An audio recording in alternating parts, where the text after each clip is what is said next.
Is BattleBit Remastered dying? Well, to answer that question, I should tell you that I rewrote this script a couple of times. And this topic is not nearly as easy to tackle as I originally thought it would be. See, I originally wanted to approach this as BattleBit is dying. This game is dying. It's a dead game.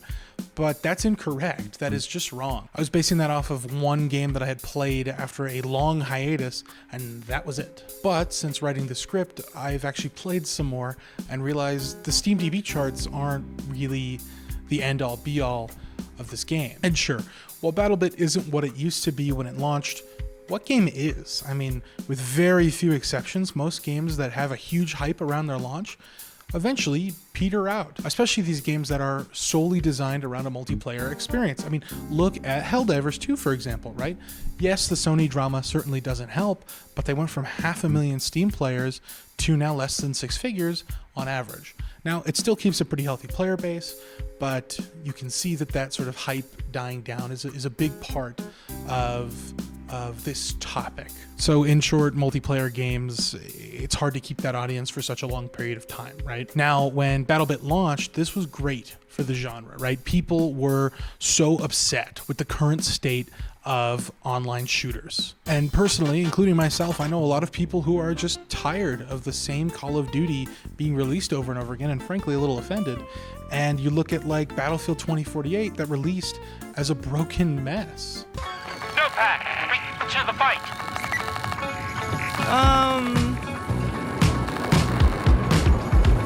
Two video game series, by the way, which as a kid I loved and adored, but now I want nothing to do with. BattleBit is a breath of fresh air in this multiplayer shooter space. No microtransactions. We're going to talk about that for a second. No microtransactions. The only real DLC that it had was a supporter pack, which, funny enough, costs more than the base game.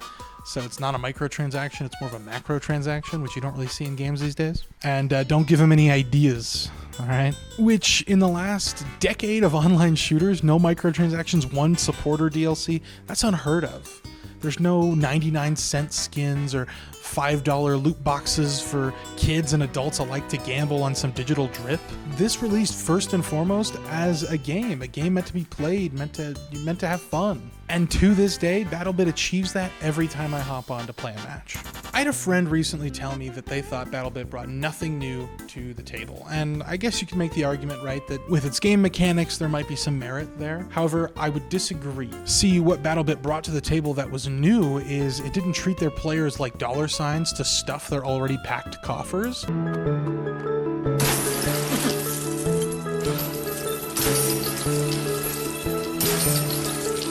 They treated them like people who wanted to play a fun game. And then they made a fun game, and then they released a fun game, and people had, and still have, fun in BattleBit. We're not just dollar signs to these developers. This is good. This is what we need more of in the gaming industry. And I truly think that what BattleBit brought that was new was, for a couple of months, the internet completely agreed that online shooters hadn't completely gone down the drain. It provided hope to a genre full of disappointment and greed. And I think almost everybody that bought this game for $15 a pop, they got their money's worth. BattleBit, however, isn't a perfect game. And while we can all appreciate that only 3 developers made this game, it's been almost a year since they launched it, and virtually nothing new has been added. Quick caveat on that. 1, this is a multiplayer game. This is a multiplayer experience, so you kind of want to add some things to keep things fresh, right? Hear me out. You don't have to, in theory. It's also still in early access. The game's been in early access since its launch in July of 2023. It's June of 2024. They've added a couple of changes, but not much. We're going to talk about that. Sure, they've changed some balancing and the meta a bit, but let's do a little experiment. If it hasn't been like 3 years since I've published this video, launch BattleBit. I guarantee, maybe with the exception of a couple of new menus, it's going to look the same. Maybe they've added a map or two, hopefully in 3 years they have. Maybe they've added a couple new weapons, but virtually at the end of the day, it's the same thing we got in July of 2023. And at the end of the day, at its core, the game does little to distinguish its identity. The heck do I mean when I say that? What's up with this identity thing you're talking about? BattleBit has always been somewhere in between a blocky mill sim and a arcade shooter, right? And I think, hear me out. The game it was based around, right, Battlefield, is kind of in the middle of those two genres anyway. You look at a game like Halo, which is very much in that arcade shooter category, and then you look at a game like Arma, which is super milsim high-tech business, right? Right in the middle of those two, I would put Battlefield. And so maybe that's where BattleBit's identity lies all along. But then is it not just a literal one-to-one ripoff of Battlefield? That's okay. Clearly it works, but it just feels like they've done little to sort of push their own identity other than, this looks like Roblox Battlefield. Like, yeah, it's more than that, but like, what is it? What is more than that, you know? Is it more than that? I don't know. And I'll tell you one thing, it certainly feels a lot better than the modern Battlefield games or even modern shooters in general. And I feel like it treats the player with so much more respect than those games with those microtransactions. I mean, here's the thing, either a game is $80 and full of microtransactions or free and full of microtransactions. Like there's no way around this. And then BattleBit comes in and it shakes up the whole game, and then it stays completely the same for a year. One thing that's changed about BattleBit that really bums me out is the voice chat. I don't think people use the voice chat nearly as much as they used to. Thanks,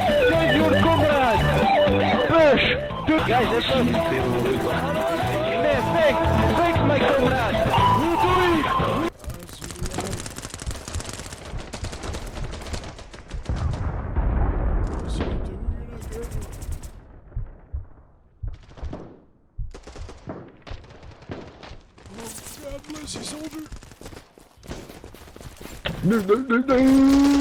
I mean, whether it's people calling for medics or calling on their fellow troops to charge into battle or waiting on that one player to res you who's like 5 meters away, but he absolutely won't. You have no idea why he will never come to res you. Dude, people in the old BattleBit felt like extras in Saving Private Ryan. Captain, if your mother saw you do that, she'd be very upset. I thought you were my mother. Now they feel like your teammate in a game of casual Rainbow Six Siege. They don't say anything.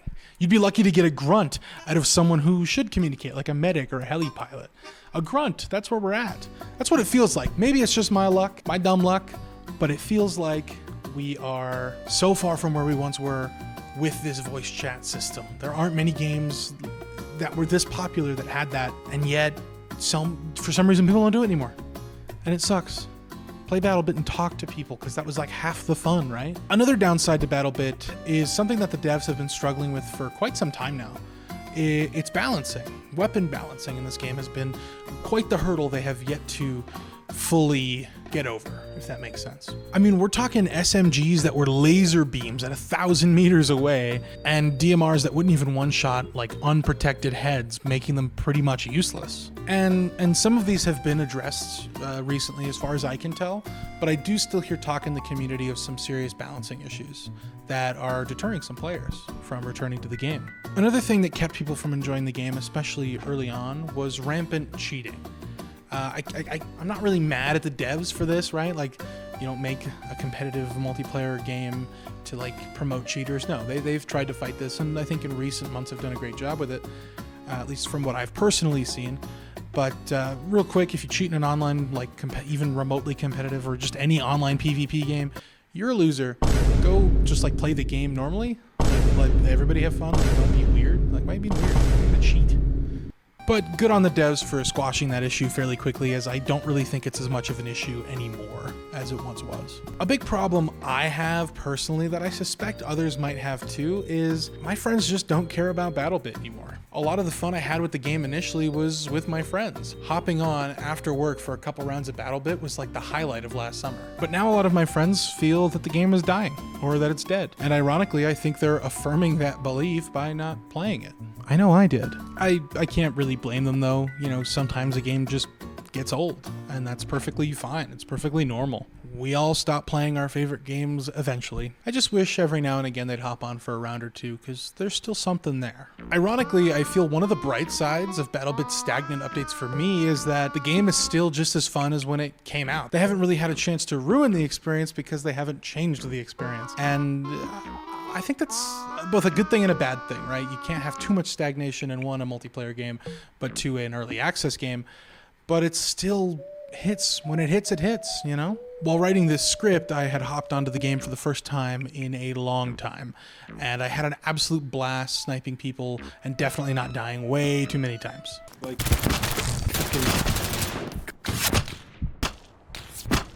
you wounded 3 times over. That's 3 purple hearts. That's 4.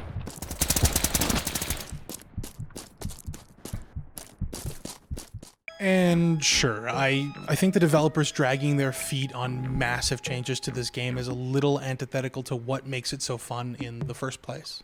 I mean, it's a game made by 3 people that was incredibly fun to play at launch, and I think that if they completely dropped it right now, never touched it again, they'd probably retain a small but dedicated fan base, and I think it'd grow even larger if their modding community grew.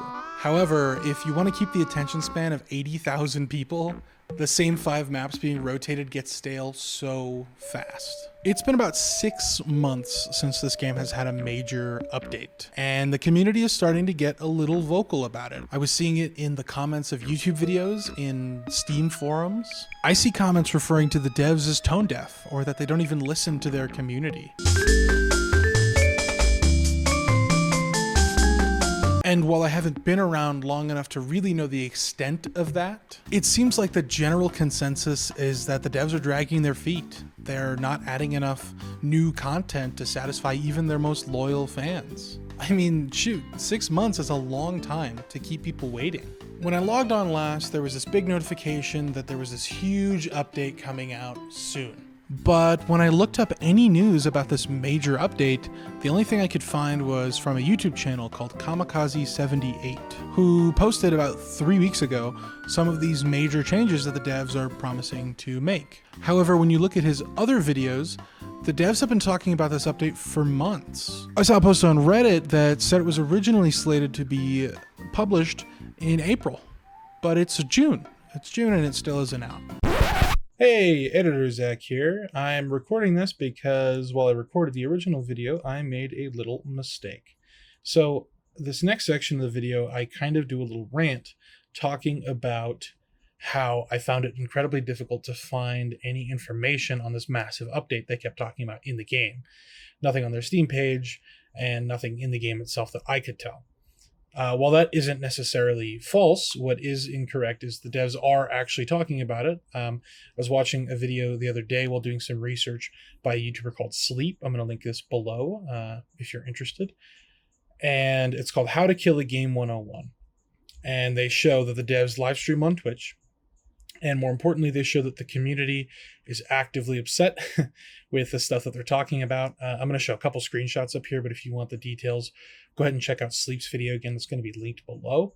I'm also going to be linking Kamikaze's channel below if you're interested in any of the updates that he gives on BattleBit.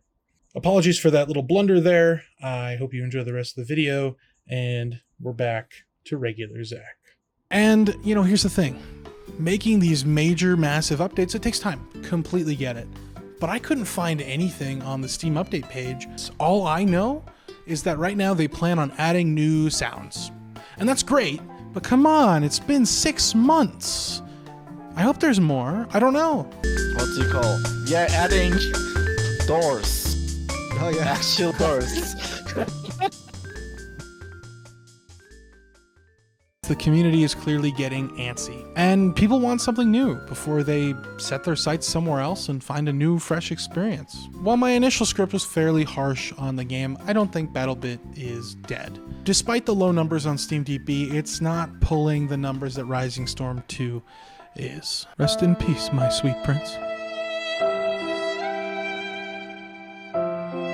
But man, if it isn't a different world than it once was. We had such a blast romping around neighborhoods and deserted islands, blasting away our blocky enemies with friends and even strangers alike. Hell, strangers were half the fun. I miss the old BattleBit. I miss what it was. And I hope this next major update, whenever it does come out, that it can bring some faces back to the game, because it is great and I love it. And I hope that it brings back some people that maybe once loved it too. But I worry that the devs might be dropping the ball here. I mean, they've got the golden goose, but they're not doing much with it. And I worry that with all this stagnation that BattleBit could potentially, in the coming years, be doomed to obscurity and see Steam chart numbers like 500 or even 50 average players a week, until the flame that killed Battlefield itself is too a part of the ashes of online multiplayer shooters.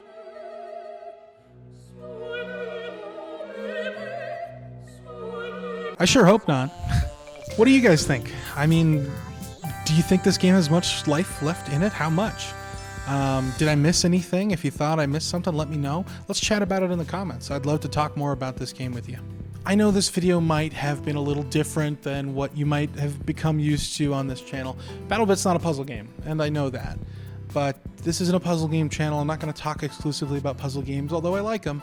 I'm going to talk about stuff I like, whether that's Animal Well, Outer Wilds, or BattleBit. Who knows? Stay tuned for the next video where I give a 3-hour video essay on the McDonald's. Anyway, that's all I have to say. So thanks. Thanks for watching. Got it again. I wouldn't do that. That'd be bad. These are expensive. I think we got it, baby.